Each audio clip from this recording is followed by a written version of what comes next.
বন্ধুরা নমস্কার। আশা করছি আপনারা ভালো আছেন। আজকে আমরা কথা বলবো আমাদের শরীরে গাঁঠে গাঁঠে ব্যথা, গাউট আর রিউমেটিক প্রবলেম,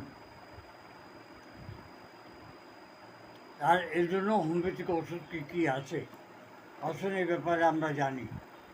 আপনার কি গাঁঠে জোরে জোরে ব্যথা হয়, ফুলে যায় এবং ওটা মাঝে সাঝে টাইট হয়ে যায়, জ্বালা হয়? এটা একটা গঠিয়া গঠিয়া যাকে বলা হয় গাউট কিংবা রিউমেটিক পেইন, এটা হতে পারে।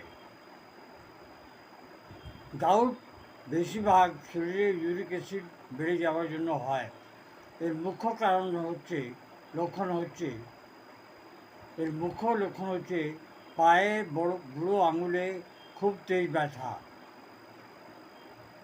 জোরে জোরে ফুলে যাওয়া আর লাল ভাব, হাঁটতে গেলে ওষুধে, প্রচণ্ড ওষুধে, রাত্রিবেলা কিংবা ঠান্ডাতে ব্যথাটা বেড়ে যায়।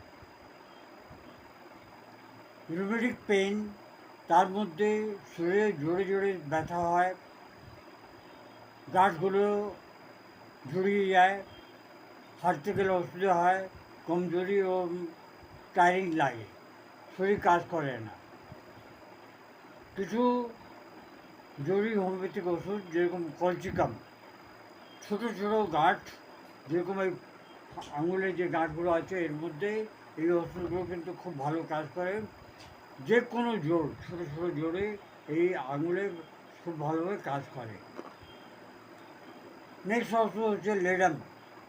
লেডাম ওষুধই হচ্ছে যখন পায়ে ব্যথা উপর দিকে আসে তখন জস্টক্স, জোরগুলো আটকে যায়, হাঁটতে গেলে অসুবিধা হয়। ব্রাইনি এলবা, হালকা হাঁটতে গেলেও প্রচণ্ড ব্যথা।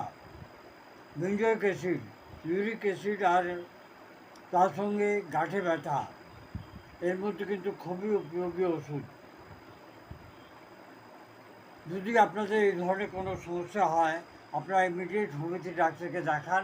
হোমিওপ্যাথি ওষুধের কোনো রকম সাইড এফেক্ট নেই, এটা কিন্তু মনে রাখবেন আপনারা। Long live homeopathy, long live Hahnemann.